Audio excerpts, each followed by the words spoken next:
gotta get the right program.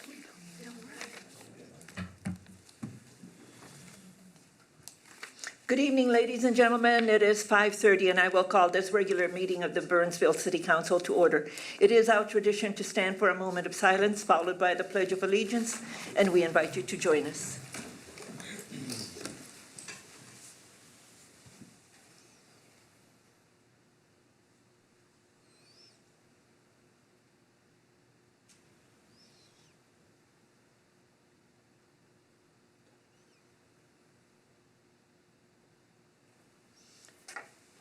I pledge allegiance to the flag of the United States of America and to the republic for which it stands, one nation, under God, indivisible, with liberty and justice for all.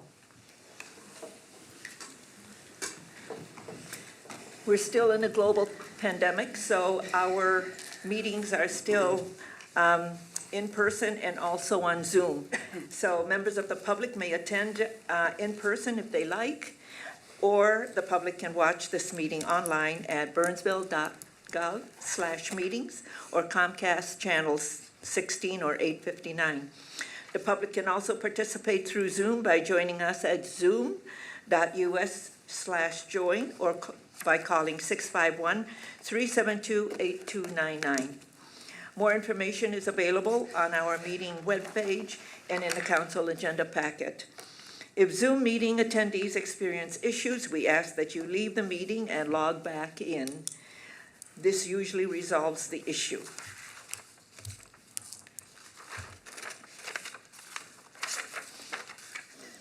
The next item is announcements and proclamations. Our announcements have to do with all of our upcoming meetings. Regular council meetings are scheduled for Tuesday, May 18th at 5:30 p.m. and Tuesday, June 8th at 5:30 p.m. We have a work session that's scheduled for Tuesday, May 11th at 3:30 p.m. and it's an early start due to ISD 194 elections. And then we have a special work session scheduled for inclusion and belonging session 3, and that's on Tuesday, May 17th at 5:30 p.m. in the Dakota B room. Special work session, commission interviews, Tuesday, May 25th. The time is going to be determined because we have a lot of applicants, and Wednesday, May 26th. Again, the time is going to be determined because of the number of applicants that are applying for our commissions and task force. And all meetings are in the council chambers except for those meetings that have been specified for Dakota B or another room. We have 2 proclamations this evening. I'm going to read them from that side. And the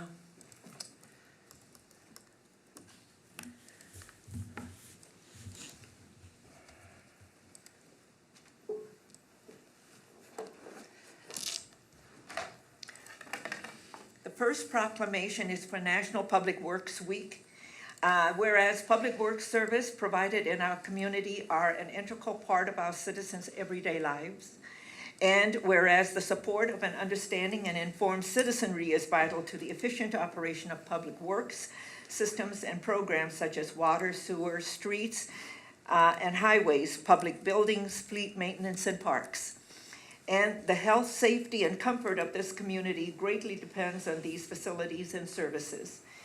The Public Works maintenance personnel are called upon in emergency situations at any hour of the day or night to clear snow from our streets, keep our water and sewer systems operating, keep our trees strong and healthy, maintain the fleet of operations and emergency vehicles, and prepare our parks, buildings, playgrounds, and facilities for the public's enjoyment. The quality and effectiveness of these facilities, as well as their planning, design, construction, and maintenance, is vitally dependent upon the efforts and skill of public works staff. And whereas public works staff didn't miss a beat and continued operating these systems with tremendous pride and diligence through the COVID-19 pandemic. And whereas the efficiency of the qualified and dedicated personnel of staff Public Works Department are materially influenced by the people's attitude and understanding of the importance of work they perform. Now therefore, I, Elizabeth Couts, Mayor of the City of Burnsville, on behalf of the City Council, proclaim May 16th through the 22nd, 2021 as National Public Works Week, and urge my fellow citizens to observe this period by acquainting themselves with the issues involved in providing our public works and recognizing the contributions which public works officials make every day to our health, safety, comfort, and quality of life. Proclaimed this 4th day of May, 2021. And Ms. Jen Deserut, our city engineer, is going to accept the proclamation. Okay. So.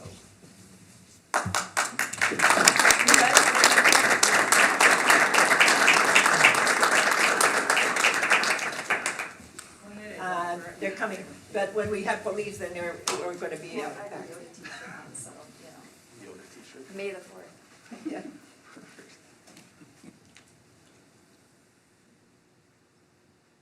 There we go. Okay. So it really would be nice, so our community can see all of you while I read this, if you can come and stand in. So you're on camera. Come, but Chief, you come here because I'm going to present this to you.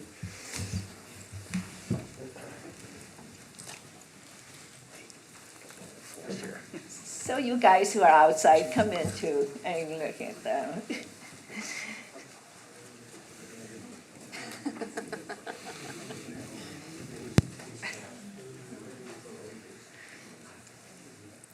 You're the tallest one in front of Kara. So we're very proud of our police department, and this proclamation is for National Police Week. Whereas there are approximately 1 million law enforcement officers serving in communities across the United States, including the dedicated members of the Burnsville Police Department. And whereas it is well known and accepted that law enforcement is an inherently dangerous and demanding profession in which dedicated professionals knowingly place their lives in harm's way to protect others who are unable to protect themselves. And whereas the dedicated members of the Burnsville Police Department play an essential role in safeguarding the rights and freedoms of the citizens of Burnsville, and whereas nearly 60,211 assaults against law enforcement officers are reported each year, resulting in approximately 18,005 injuries within the United States. And whereas since the first recorded death in 1791, more than 24,847 law enforcement officers in the United States have made the ultimate sacrifice and been killed in the line of duty. And whereas it is imperative that all citizens understand the challenges, duties, and responsibilities and sacrifices of their police department, and that members of our police department recognize their duty to serve the people by safeguarding life and property, by protecting citizens against violence and disorder, and by protecting the innocent against deception and the weak against oppression. And whereas the City Council of the City of Burnsville wishes to honor all law enforcement officers who, through their courageous deeds, have lost their lives or have become disabled in the performance of their duties. And now therefore, I, Elizabeth Couts, Mayor of the City of Burnsville, on behalf of the City Council, formally recognize the Burnsville Police Department for their faithful and loyal devotion to their responsibilities and their dedication to our community, and accordingly hereby proclaim May 9th through May 15, 2021 as National Police Week in Burnsville, Minnesota, and publicly salute the service of law enforcement officers in our community and in our communities across the nation. Proclaimed the 4th day of May, 2021. Chief? Yeah.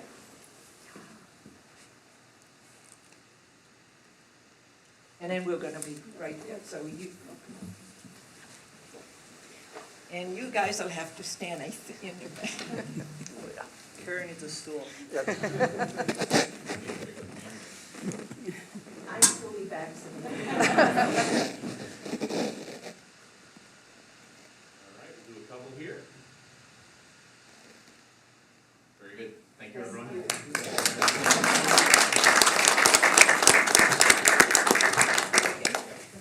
Thanks, you guys. Thanks for coming. Bye. Thank you. Thanks, everyone. Good to see you. Thanks, everyone. Thank you, guys.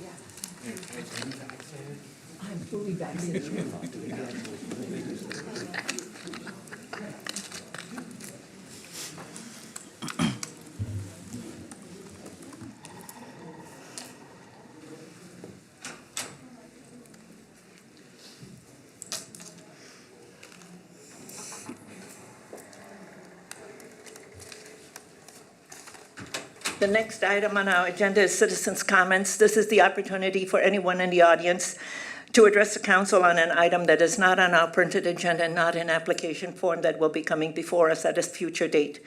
Is there anyone in queue who wishes to speak to the council? Okay, thank you. We will then move on.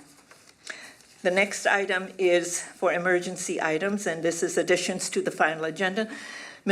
City Manager Mescauli, are there any emergency items to come before the body this evening? There are not, Madam Mayor. Okay, members of the council, thank you. We then move on to the consent agenda. The consent agenda is a group of items that's considered to be routine and will be enacted by one motion. However, an item on a consent agenda can be removed for a separate discussion and vote. Is there anyone in queue who wishes an item to be removed for a separate discussion and vote? Okay. City Manager Mescauli, does staff wish an item to be removed? No, Madam Mayor. Members of the council, may I then have a motion to adopt the consent agenda, please? So moved. Councilmember Gustafson makes the motion. Second. Second by Councilmember Schultz. All in favor, please say aye. Aye. Oh. Okay. Are we okay? Okay. We are now at the regular agenda, and the regular agenda is a continuation of a public hearing from last week, and this is a resolution to adopt 2021 street improvement assessments. Our city engineer, Jan Desroute, is going to be presenting. Good evening, Madam Mayor, members of the council. I did my main presentation at the last meeting, so I just want to review that we did hold the public hearing last time on April 20th, continued it till tonight due to a publication error. So tonight we're asking that the council open and close the public hearing and then adopt the assessments. We did have one written objection, and I presented that last time. We received no additional written objections to date. So this is the public hearing and then the staff recommendation. Okay, thank you. Are there any questions from members of the council? Okay, this is a continued public hearing. Is there anyone in queue who wishes to address the council on this item? Seeing no one, I will then close the public hearing. Members of the council, may I have a motion, please? Move to approve. Councilmember Workman makes the motion. Second. Second by Councilmember Schultz. All in favor, please say aye. Aye. Opposed, say nay, and the motion carries. Thank you very much. We move on to item 5G, 5B. And this is the American Rescue Plan update. And presenting this evening is our Finance Director, Ms. Jenny Brody. Good evening, Ms. Brody. Good evening, Madam Mayor, council members. Tonight, I'm just here to give you an overview of what we know to date on the American Rescue Fund Plan Act and funding and allowable uses. We'll go over, do an overview of the ARP and preliminary funding estimates, kind of look at broad current allowable uses of recovery funds, potential priority areas, and next steps. The ARP really is, American Rescue Act, Plan Act, really does allow for broad funding across all government levels. Fiscal recovery funds, direct fiscal recovery funds to state and local, tribal and territorial governments are $350 billion. Other non-direct aid, really, which is in the form of other federal and state programs, is $1.55 trillion. So total American Rescue Plan funding is $1.9 trillion. It really prioritized stabilization and economic recovery. What we know as of today, as I stated in the previous slide, it includes $350 billion in recovery funds for states, local, and territorial and tribal governments. $195 billion is for states, $130 billion for local governments, $20 billion for tribal governments, and $4.5 billion for territories. Burnsville's estimate is currently at $6.99 million. That's expected to be released in two payments. The first half is expected on or around May 10th, and the second half will be released 12 months later. The deadline for spending these funds is December 31st, 2024. So we really do have over 3 years to fully spend down the grant funding under this program. This is just kind of a broad table of some of the funding available. It isn't all inclusive, and really these funding totals are estimates at this time, so they could change. Some federal programs include economic impact payments, child tax credit and other tax relief, emergency assistance for housing, rural housing, emergency Section 8 housing vouchers, additional paycheck protection program funding at $7.25 billion, restaurant revitalization programs at $28.6 billion, and those are grant programs. Small business economic injury disaster loan payments of $15 billion, and small business shuttered venue operators at $1.25 billion. Additionally, the state of Minnesota also has a broad range of programs. Their direct fiscal recovery funds are estimated at $2.577 billion, but additionally they have some other programs, capital projects funds, homeowner assistance funding, emergency rental assistance, FEMA program, home programs, some small business programs, additional funding for vaccines and testing, and additional unemployment provisions. That brings state of Minnesota's estimated total funding to $7.956 billion. Dakota County also is receiving fiscal recovery funds. Their estimate is $83.2 million. Additionally, they have some other emergency rental assistance and home programs, bringing their total estimate to about $86.45 million. The City of Burnsville's direct fiscal recovery fund allocation is $6.99 million, and schools are also receiving some funding. There's education assistance for K through 12, as well as some other educational assistance programs, so a total of $1.96 billion. And as I said, these are estimates and are subject to change pending any final Treasury allocations, but this is what we know at this point. Allowable uses. There are 4 kind of broad categories of allowable uses.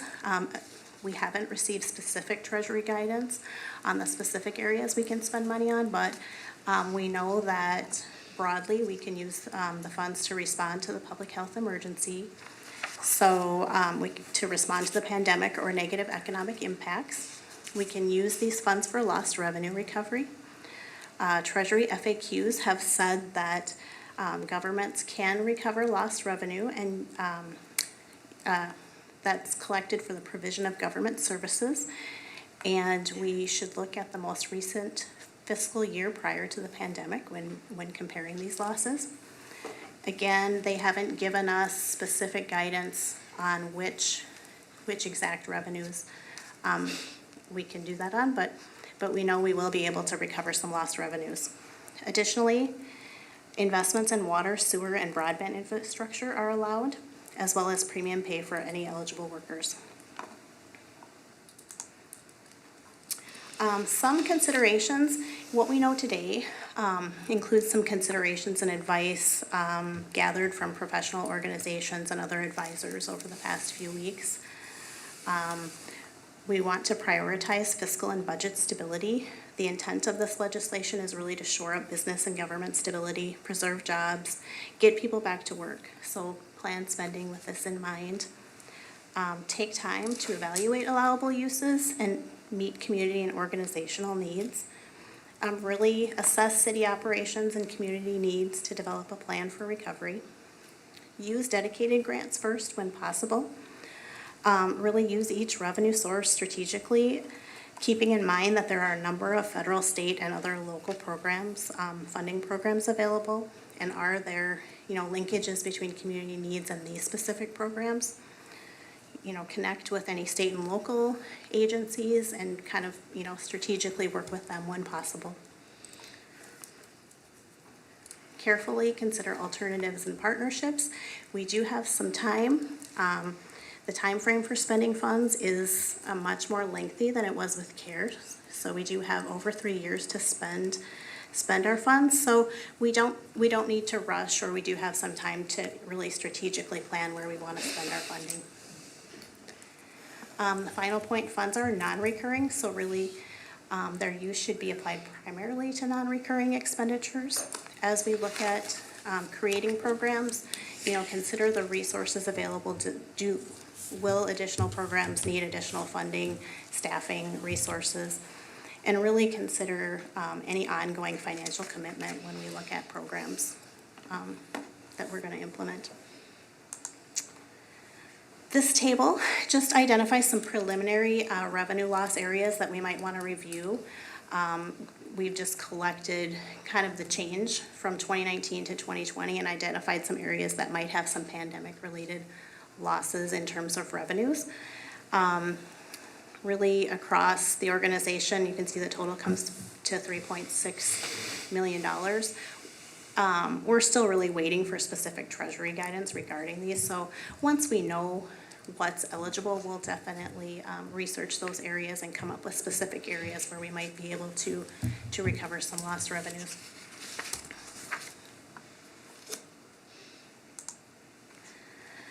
This slide, we just wanted to talk about just broadly some potential uses. Revenue loss is one, and that was shown on the previous slide. One of the other areas we've talked about is on-sale alcohol licenses. Those were, I think it was in the April meeting that we council reduced those by 6 months. I think that total budgetary impact was around $135,000. So certainly we'll keep that in mind as we look at specific guidance. And remember 2020, Yep. And that, I think, the impact of that was, 135. it was, I think, in the 120, 130 35, range. yeah. And that would be, those totals on the previous page would include that, and certainly we'll look at that area for 2020 as well, so. Otherwise, additionally, we can use these funds to possibly meet changing technology needs for direct assistance, maybe coordinated with other programs, fiber infrastructure, water treatment plant improvements, perhaps a community engagement vehicle. One thing we also want to keep in mind as we're talking about the current budgetary process, we'll want to make sure we align with that. Any additional infrastructure needs are currently being discussed, so these funds could possibly have an impact on the budget. Okay, Ms. Rhodey, Yeah. Councilmember Workman has a question. Yep, Thank you. Could you go back one slide, please? yep. So looking at this, our biggest hit looks like it was recreation programming fees. Yeah. I would just throw this out there as potential uses if there was a way to consider how we could, I'm trying to find the right word, not backfill, but support that, that line item with some of this, in whatever form that might be, just to make sure that that particular program, Yeah, Parks and Rec. we don't risk losing that long term. So I don't see that on potential uses, but I think maybe that's something that we need to consider since it is a significant part of our revenue loss. We'll look at all these areas when we determine, what we're allowed to use, or I would guess these would be an area we would be able to recover some lost revenue. So revenue loss is kind of a broad term, but we'll certainly look at all these areas, including recreation. Of course, and then you Yeah. can't go back in time and play those, you know, those programs that weren't. Because you look at the ICE Center and the AIM Center. Right. Those are huge losses. Yep. And we don't know yet if enterprise fund revenue will be eligible, but if it is, we'll certainly look at that. I know, Ames Center also has applied for the SVO grant, so they Yeah. may, get some relief through that program as well, so. Yeah. Yeah. I don't know if the ICE Center gets any relief from being shuttered also. Yeah, and we'll see if, certainly if we can recover some revenue losses Yeah. through this. I'm not certain that they will be eligible. I know the Treasury FAQs talk about government services provided, so I think it depends on their interpretation of what that is. Yeah. And we're trying to make sure that they understand when we say government services, it's lost revenue from the services that we couldn't provide. For instance, whether it's our recreational programs, that the ICE Center and the AIM Center are all part of all of those programs. Yep, and we will keep an eye out for that, and, you know, it's really kind of wide open since they haven't provided specific guidance yet, so we really don't know, but certainly they're on the list, Okay. if we can look at that. City Manager Mascoli? I just wanted to build on Finance Director Rody's comment. We are advocating for as much flexibility as possible.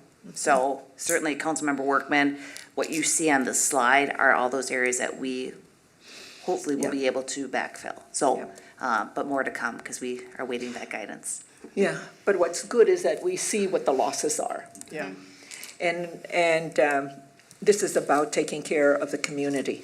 That's what this is about. Yeah. Okay. Okay, so I think we've covered that. Next step, certainly we'll consider to monitor, or we'll continue, to monitor for additional guidance, to be forthcoming, Yeah. hopefully soon. And, the first half of funds really are expected sometime next week, Yeah. and so hopefully we'll hear soon. And we'll get better guidance by the 8th is what I heard we would get, but then who knows, you know, so, Right, so, yeah. yep. Okay. And I guess the last item here, really, council provides policy direction on use. We've got a couple of questions here. Is there any preliminary direction the council would like to provide, and is there any additional information staff can provide to council? Okay. Councilmember Gustafson? Thank you, Madam Mayor. I noticed that there wasn't anything there as far as funds for redevelopment or dealing with blighted properties and that as we start to grow out of this pandemic and how the city invests in itself to expand the tax base. Do you anticipate something like that might be coming toward us? It's possible. I mean, we really just included some broad possible uses, but certainly we need to spend some time to really strategically plan. Some areas that I have in mind in the city that could use a little help.